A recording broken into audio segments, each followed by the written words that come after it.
এবারে আমরা পড়ব নেটওয়ার্ক। ট্রি নেটওয়ার্ক কাকে বলে? ট্রি মানে কি? গাছ না?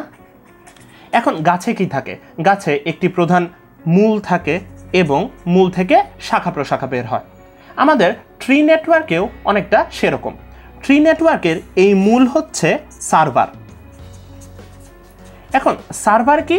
সার্ভার হচ্ছে আমার এরকম একটি জায়গা যেখানে আমার সকল তথ্য জমা থাকে এবং এখানে আমি সব তথ্য সংগ্রহ করে রাখতে পারি।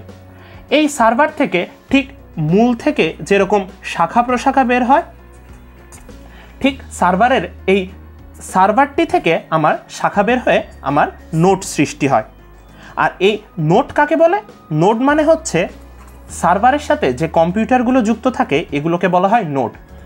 এই নোডগুলো থেকে আবার আর একটা শাখা প্রশাখা বের হয় এবং পাতার মতো আরও কিছু কম্পিউটার একে অপরের সাথে সংযুক্ত থাকে।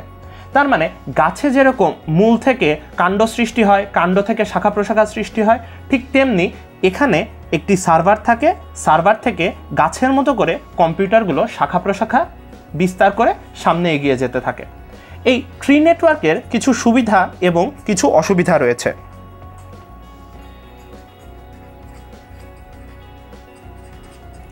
সুবিধার ভিতরে রয়েছে আমার এই নেটওয়ার্ক অফিসে ব্যবহার করা খুবই যৌক্তিক।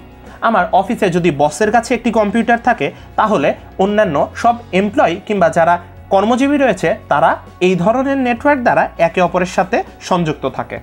আমার অসুবিধার মধ্যে রয়েছে এই ধরনের নেটওয়ার্ক রক্ষণাবেক্ষণ করা খুবই কষ্টসাপেক্ষ।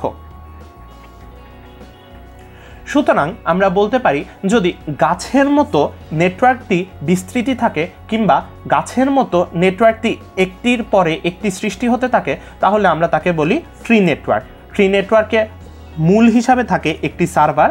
সার্ভার থেকে নোডের সৃষ্টি হয় এবং এই নোড থেকে আরও কিছু শাখা প্রশাখা সৃষ্টি হয়। এভাবেই আমরা যদি এটি হয় এ কম্পিউটার এবং এটি হয় ই কম্পিউটার তাহলে আমরা শাখার মাধ্যমে ডাটাটি প্রেরণ করতে পারবো।